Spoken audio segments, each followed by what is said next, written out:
Olá, pessoal. Vamos dar continuidade à leitura e o estudo desse livro, Nossa Vida Juntos, um olhar para a fraternidade cristã, de James Thompson, prefácio de Jim Bill McIntyre, publicado pela editora Vida Cristã. Peço aí para que você que conhece aí o meu trabalho, deixe o like, compartilha, comente alguma coisa que também faz com que o vídeo crie relevância e é indicado aí para outras pessoas, tá bem? E se ficar alguma dúvida do que a gente vai ver aqui hoje, meu e-mail está aí na descrição do vídeo, manda uma mensagem para mim, é ronaldozm@gmail.com. Terei o maior prazer de sentar, estudar a Bíblia com você, tudo gratuitamente. E se você mora longe, podemos fazer isso através de videochamada, tá bem?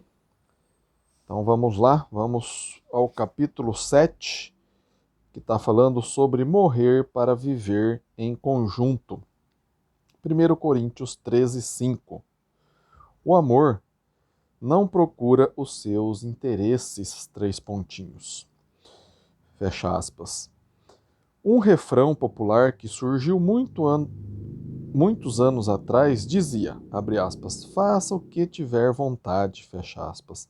Sem dúvida, essa frase possuía um forte apelo, pois foi geralmente compreendida como uma permissão para a liberdade e expressão da própria personalidade.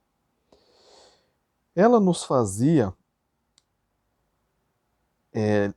lembrar que nossa liberdade com frequência fica restringida pelas opiniões e desejos de outros. Se desejarmos ser livres, deveríamos, abre aspas, fazer o que tivermos vontade, fecha aspas. Esta era uma permissão para se vestir de qualquer jeito, falar tudo que nos viesse à cabeça e viver sem levar em conta as opiniões alheias. Toda pessoa que até então não tivesse tido tal liberdade, com certeza gostaria do refrão. É natural desejar ser livre, mas até mesmo a liberdade pode ser deturbada e abusada.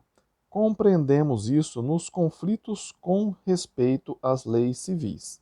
O apelo para, abre aspas, fazer o que tiver vontade, fecha aspas, pode ser uma desculpa no sentido de desrespeitar as pessoas. Podemos envolver-nos de tal forma em nossa liberdade que desconsideramos por completo o resto da comunidade. Quando a liberdade pessoal se torna absoluta, vem o caos. Ninguém tem o direito de gritar fogo num recinto cheio de gente, quando o alarme não for verdadeiro. A liberdade pessoal fica condicionada ao interesse pelo nosso próximo. Os direitos sociais colocam limites em nossa liberdade pessoal, pois absolutamente não pode haver uma comunidade quando cada um procura suas próprias satisfações sem considerar os demais. Subtítulo: Tudo é lícito. Este é o ponto confrontado por Paulo quando escreveu a primeira carta aos Coríntios. A igreja de Corinto ouvira a mensagem de liberdade em Cristo transmitida pelo apóstolo e a leram realmente e a levaram realmente a sério. De fato, parece provável que o lema dos cristãos de Corinto se tornaram, abre aspas, todas as coisas são lícitas, fecha aspas. 1 Coríntios 6,12, 1 Coríntios 10, 23.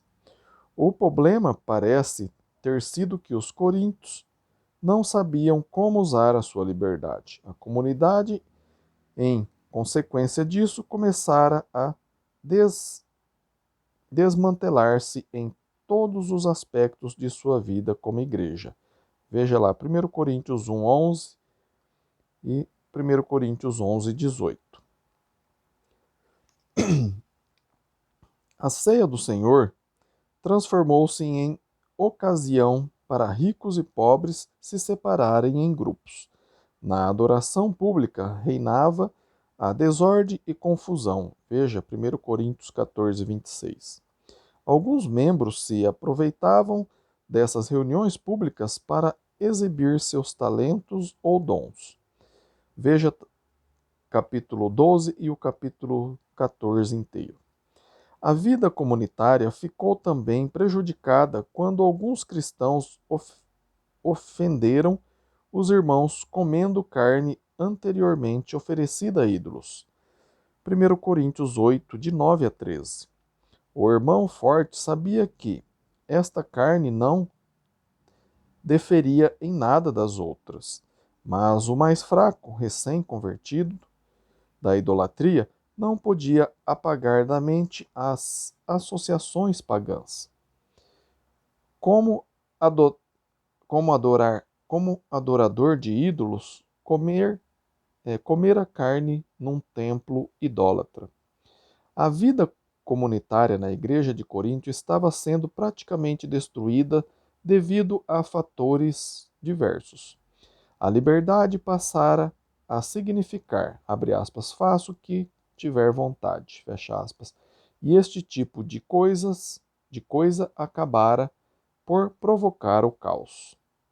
A comunhão na igreja de Corinto desaparecera, embora se tratasse de crentes sinceros, batizados em Cristo. Veja 1 Coríntios 1, de 13 a 17 e 12, 13. E que haviam mantido seu compromisso cristão. O que causou tal situação foi o fato de todas as coisas serem lícitas para os coríntios.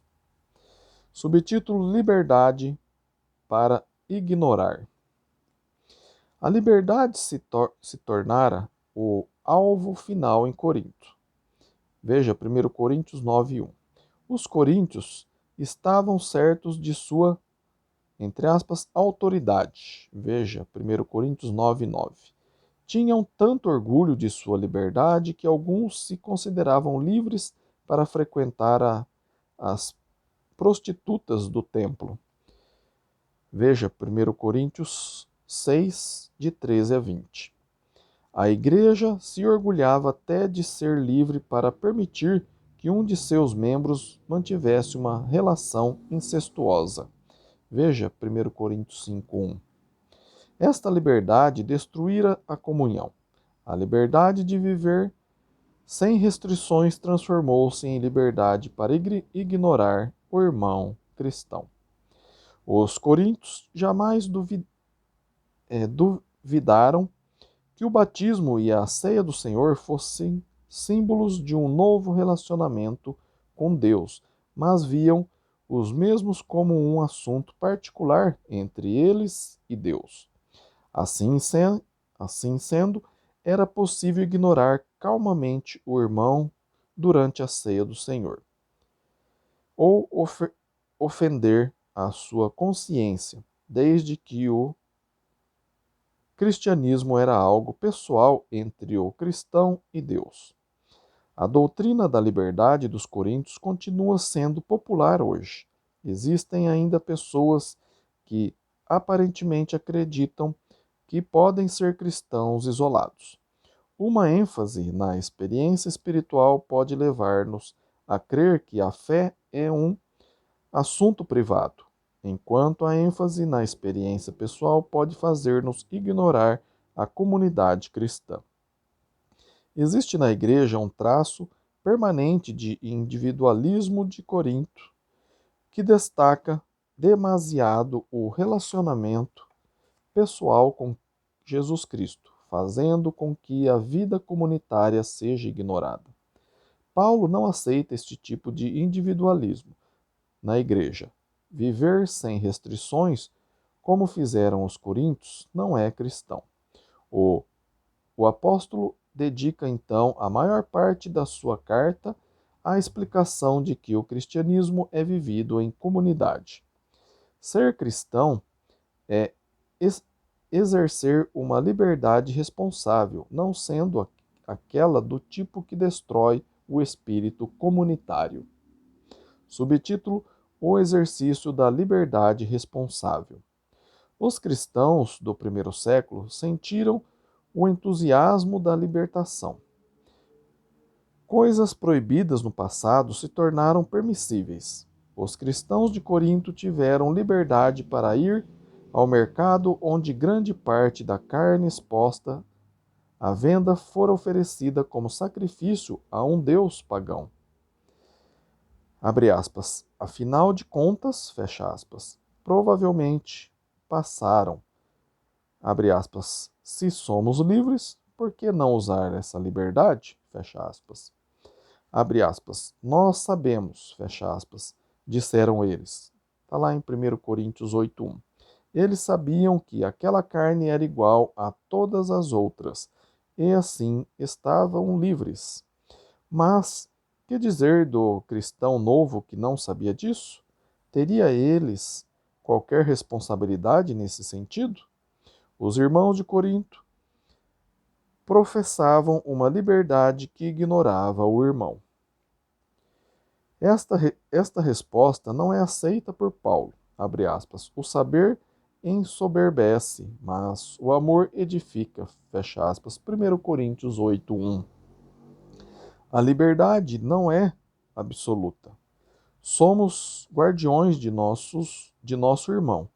Somos até mesmo responsáveis por aqueles irmãos que não alcançaram as novas percepções por nós alcançadas.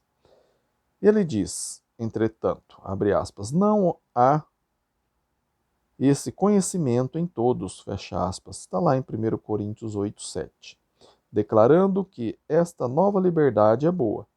Admite, porém, que jamais deve constituir-se em desculpa para fazer tropeçar o irmão mais fraco.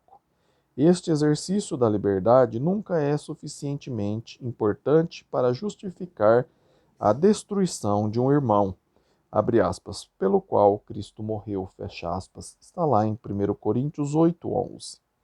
Não existe meio de manter um relacionamento com Jesus Cristo sem também considerar os irmãos e irmãs na igreja. Pecar contra um irmão é pecar contra o próprio Cristo. 1 Coríntios 8:12. É devido à importância da fraternidade que Paulo diz, abre aspas, se a comida serve de escândalo ao meu irmão, nunca mais comerei carne, fecha aspas. Está lá em 1 Coríntios 8:13. Crer na fraternidade é evitar o abuso de nossa liberdade. Alguns assuntos são demasiado triviais para que valha a pena prejudicar nosso relacionamento com um irmão por causa deles. Nossa cultura não se divide sobre a questão de vegetarianismo. Todavia, existem mesmo assim pontos em que devemos restringir nossa liberdade por causa de outrem. Não existe comunidade em que a liberdade seja absoluta e os sentimentos alheios ignorados. Segundo Paulo, a retidão não é a única coisa que importa, mas também o amor. 1 Coríntios 8:1. Por causa do amor, nossa maneira de vestir, nossos costumes sociais ou nosso estilo de vida devem refletir uma preocupação com o irmão mais fraco, que poderia ofender-se. O amor nos obriga a desistir de, abre aspas, fazer a nossa vontade, fecha aspas, por causa de outros. Subtítulo: O limite da liberdade. Nenhuma comunidade humana vai até esse ponto a fim de evitar ofender um de seus membros. Achamos surpreendente que Paulo possa concordar em princípios com um grupo e pedir que esse comportamento se conforme com as fraquezas de outro. Por que Paulo se coloca na difícil posição de proclamar liberdade enquanto pede que os demais cristãos se sujeitem a determinadas restrições? A resposta está na maneira como Paulo encara a cruz. Seu sacrifício foi um ato totalmente abnegado. Cristo morreu por todos. Todo irmão, mesmo aquele não informado, é um indivíduo, abre aspas, pelo qual Cristo morreu, fecha aspas. 1 Coríntios 8:11. Cristo morreu para formar sua comunidade especial. Sua morte desprendida é o nosso modelo de comportamento. Se ele morreu por todos nós, então nossa conduta deveria demonstrar que vivemos uns para os outros. Viver egoisticamente, sem pensar nos outros, é pecar contra a cruz de Cristo. A cruz nos chama para desistir da vida egoísta e da liberdade sem restrições. Ela nos lembra que Jesus morreu para que a comunidade pudesse viver. Nós também devemos morrer pela igreja diariamente. Não existe cristianismo sem uma comunidade que reflita o significado da cruz. Subtítulo: Sozinho no barco. Os cristãos de Corinto preocupavam-se tanto com seu relacionamento particular com Deus que pouco se incomodava com a comunidade. Os dons espirituais de língua, profecia e conhecimento achavam-se presentes em Corinto, mas o caos reinava na adoração pública, porque cada um estava interessado em fazer a sua vontade. Ao que parece, todos queriam profetizar ao mesmo tempo. 1 Coríntios 14, 24. E um prestígio especial parece ter acompanhado o que falava em línguas, desde que esta era uma linguagem particular dirigida a Deus. 1 Coríntios 14, 2, pela qual o orador edificava-se a si mesmo. 1 Coríntios 14, 4. A confusão em Corinto era total porque cada crente preocupava-se mais com a sua experiência particular do que com toda a comunidade. Este aspecto ainda é comum nas igrejas de hoje. Uma das razões por que os cristãos são ainda tão estranhos uns aos outros, talvez seja por pensarem na adoração como uma experiência individual.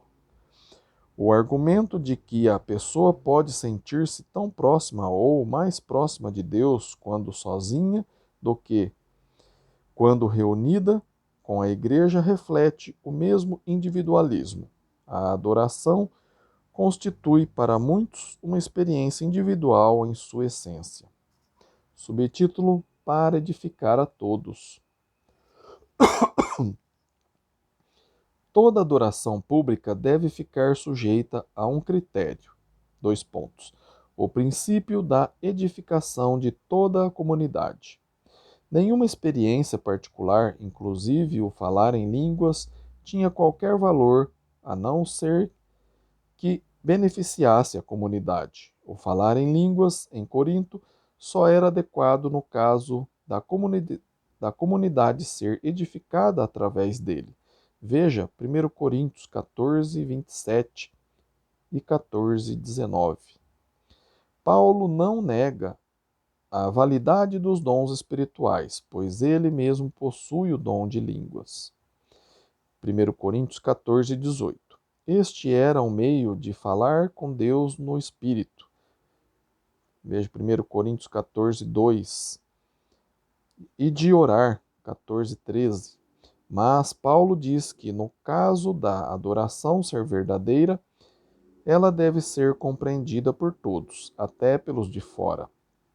Veja 1 Coríntios 14, 16 e o 23. Paulo usa o termo edificação e edificar em 1 Coríntios 14, nada menos que 7 vezes. A edificação é o objetivo da adoração. Assim sendo, o valor da profecia na adoração em Corinto era que o profeta, diferentemente do que falava em línguas, edifica a igreja. 1 Coríntios 14, 4. O dom de línguas também se mostrava aceitável caso houvesse um intérprete que pudesse edificar a igreja inteira. 1 Coríntios 14, de 12 a 19. Tudo isso sugere que a adoração pública representa, portanto, um ato de edificação da igreja. É nesse ponto que a comunidade cristã deve sentir a sua unidade, pois o cristianismo é vivido em comunidade. A adoração pública ainda reflete este desejo de edificar a igreja toda? Da mesma forma que a comunidade de Corinto, a igreja é composta de todo tipo de pessoas, conforme 1 Coríntios 12, 4. Como o culto público pode continuar edificando toda a comunidade? Este desejo de edificar deve manifestar-se em todo o aspecto da adoração, caso devamos viver de acordo com o chamado de Paulo. É importante, por exemplo, que a oração seja planejada de modo que se torne a oração comum de todo o corpo, e não apenas a petição particular de um único indivíduo. Os hinos também devem refletir nossa vida em conjunto com a igreja. Alguns deles enfatizam a primeira pessoa do singular de tal forma que deixa de representar as ideias do grupo inteiro. É de se esperar também que as inclinações musicais do corpo como um todo variem. Se os cânticos têm como propósito edificar a igreja inteira, os hinos escolhidos devem expressar os interesses de cada membro. Os coríntios levavam a sério a adoração, mas sua preocupação limitava-se ao culto como um meio de dirigir-se a Deus. Para Paulo, ele era mais que isso. Na adoração edificamos uns aos outros o corpo de Cristo. Subtítulo: O dom indispensável. É interessante mostrar nesse ponto que o grande capítulo do amor, 1 Coríntios 13, se encontra em meio à discussão de Paulo sobre o culto público. À primeira vista, parece que o apóstolo mudou de assunto, mas o capítulo sobre o amor é uma parte integrante de toda a discussão, pois ele é um dom indispensável de Deus.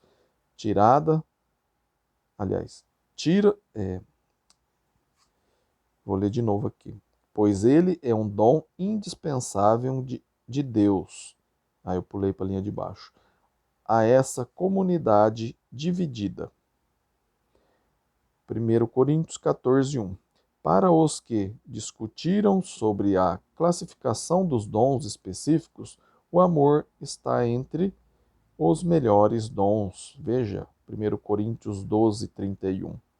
Vimos que a igreja de Corinto era composta de pessoas egoístas, interessadas apenas em suas devoções pessoais, ignorando a comunidade. Paulo já dissera que seu conhecimento não bastava, pois é o amor que edifica. 1 Coríntios 8:1. Da mesma forma, ele mostra em 1 Coríntios 13 que o amor que se esquece de si mesmo ao cuidado de outros é indispensável para a edificação da comunidade. A devoção pessoal é a experiência e a experiência religiosa em particular jamais pode ser um substituto para o amor. Os que amam, abre aspas, não fazem o que querem, fecha aspas, pois o amor não procura os seus interesses. Fecha aspas, 1 Coríntios 13, 5. Os cristãos devem aprender a buscar o bem de seu próximo, pois essa é a lição da cruz. Comunidade alguma pode subsistir sem o amor. Concluímos aqui. Próximo capítulo 8 vai ser uma comunidade de aceitação mútua. Se você está gostando da leitura e o estudo desse livro, Nossa Vida Juntos, Peço aí para que você deixe o like, compartilha esse vídeo aqui com suas redes sociais, seus grupos aí da família, de amigos, do trabalho, da escola. Se inscreva no canal se você é novo aqui, para que o canal cresça cada vez mais e a palavra de Deus chegue a mais e mais pessoas. Peço também para que você acione aí o sininho e também, se possível, deixe um comentário aí, para que o vídeo crie alta relevância, né? E seja, né, enviado aí pela plataforma para mais e mais pessoas, tá bem? Fico muito feliz de você estar investindo aí o seu tempo em aprender a palavra de Deus. Tenho certeza que Deus também fica muito feliz. Muito obrigado, fica com Deus e tendo alguma dúvida, escreva para mim. Meu e-mail está aí na descrição do vídeo. É ronaldozm@gmail.com. Terei o maior prazer de sentar e estudar a Bíblia com você, tudo gratuitamente. Se você mora longe, podemos fazer através de videochamada, tá bem? Muito obrigado, fica com Deus, que Deus te abençoe e até o próximo vídeo. Amém?